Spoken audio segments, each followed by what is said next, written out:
Alright. So zone pulls again. So he's accessing all these extra bits of loot. Fuck off, looter. How often do you VOD review? Probably like to be honest, I'm watching content every day. So I'm absorbing, you know, information every day about about the new meta, but I only VOD review, like get in depth and like take notes. So I don't do it hugely often, maybe like 3-4 times a week, something like that. It's not like every night or anything. This is a phenomenon you'll only see on EU, by the way. These kinds of groups like this, where people just allow people to rotate next to them. Tonight's been nuts. Yeah, it has been, man. He's in a really good spot here. He's basically central and third. So it means that any zone that pulls for fourth, he can basically make a rotation super easy for it. Plus, he's got a taxi. He can go taxi his way there. He pulls half-half. We haven't seen him pull half-half yet. That's a big pull for him.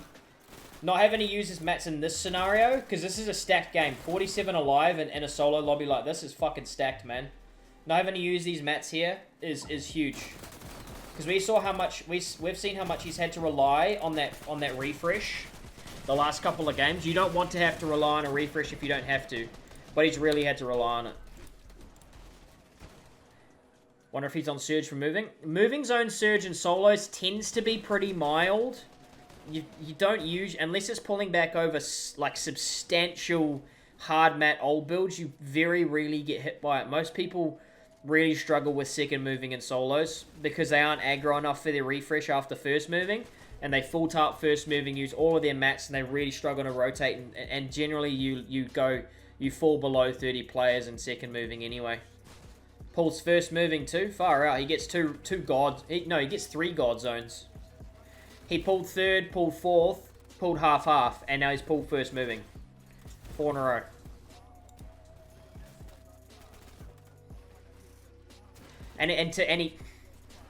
So let me give you a rundown of what happened this game. Card to first, card to second, pulled third, pulled fourth, pulled fifth, pulled sixth. How to win a cash cup? No, don't take that the wrong way. Obviously, Savage did some insane shit. Just taking the piss.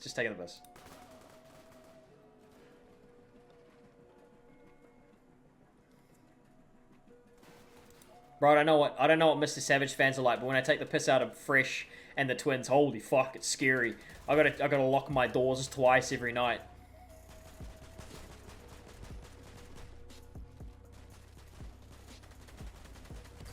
Always gonna take a height. You're gonna take, don't mind if you do, mate. Holy shit, this guy's been aggro. Oh, no way he gives up. No way he gives it up after investing that much. That's killer. That's killer to his mats, man. I mean, to be fair, it's second moving and he's still got 500, so he's got a few. But I feel like when you invest that many, it's a killer blow to not have it after that, man. Oh, that's tough.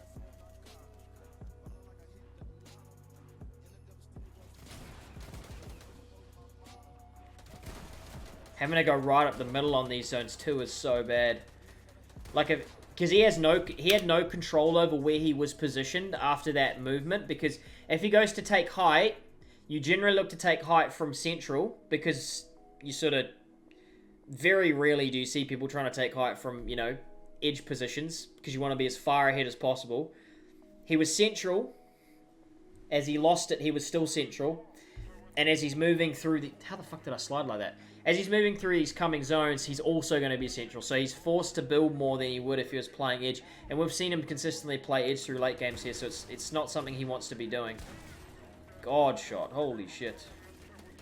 Gets a really, really nice refresh. Gets himself back up to like 600 mats. Needs to drop. Take the focus off him. He does. Nice layering. So there's a lot of stuff that went on just then. We'll go back and we'll slow-mo and we'll recap. Again, because the split-second decision-making of MrSavage is actually unreal. So I'll slow it down to 0.5 and we'll sort of unpack what he chooses to do a little bit. So he gets his refresh, obviously. Really nice shot into a really nice reset. So he knows he's got... So I'll speed it back up until he starts moving. He knows he's got good mats. Pulls himself away from central. Okay, so remember how I said he likes to play edge? Instead of continuously running down the middle and blocking both sides, he's now thinking, okay, I want to try and save some mats on these movements.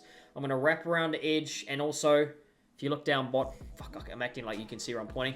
If you look down here, it's about to close, so he's trying to wrap himself around to those intersections, to here or to here, as zone's moving in this way, so that if he can, if zone pulls east or west, he's got the ability to wrap around a dead side, okay? So he starts moving, doesn't have to worry about his left side. He sees someone in this build, straight away, he goes, I don't want to be on that same level. Creates 2 degrees of separation. If you've been in here before, I talk about 2 degrees of separation quite a lot. It's about not just creating 1 layer away, it's creating 2, horizontally and vertically. So he doesn't just get away from this guy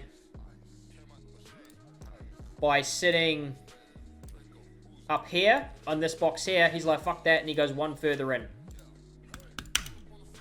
Creates a separation. 2 degrees, and what I mean by 2 degrees of separation, if you didn't quite follow what I was meaning, that means not sitting right there.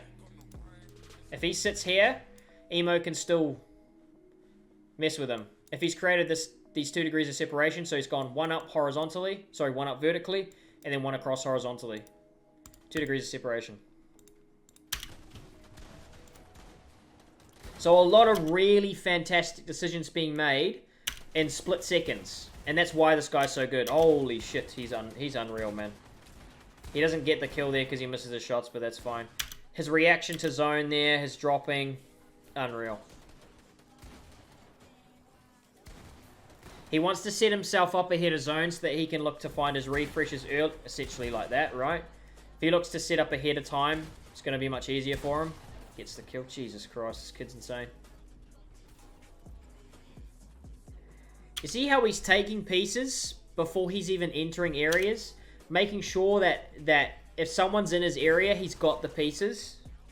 You know, super simple stuff, but a lot of people will just run through there. He runs through, he takes the pieces as he goes.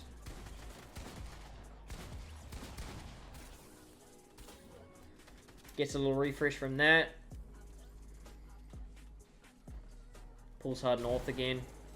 None of this is his, and it's going back across old builds, so this will be pretty tough for him. We'll 2x this.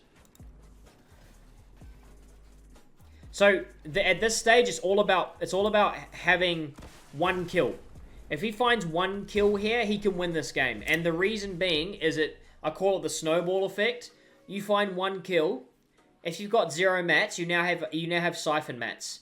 The siphon mats you pick up allow you to control space around you, allow you to get piece control on other players, get another kill, more siphon mats, plus maybe some extras, more control and more space, more siphon mats and more kills, okay? So there's a snowball effect. So in these sorts of like late game, 9th zone, ridiculously congested scenarios, it's all about piece control. It all comes down to how much savings you can make through first moving, second moving, third moving. If you save 200 mats and you've got 200 mats to piece control with in 9th zone, you're going to get that 1 kill that leads to 2, that leads to 3, that leads to 4. Okay? So full piece control on the guy because he can. Because he's got the mats for it. And he's just taking his time with this guy, just toying with him for some reason. So again, that idea of the snowball. He gets that 1 kill, it gives him 250 mats to play with, and that can continue to snowball and snowball and snowball.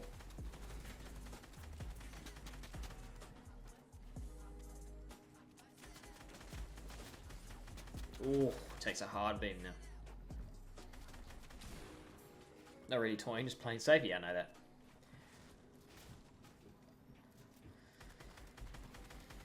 So you remember what I said about not being the meat in the sandwich? Right now he's the meat in the sandwich. There's nothing you can do about it. Woo!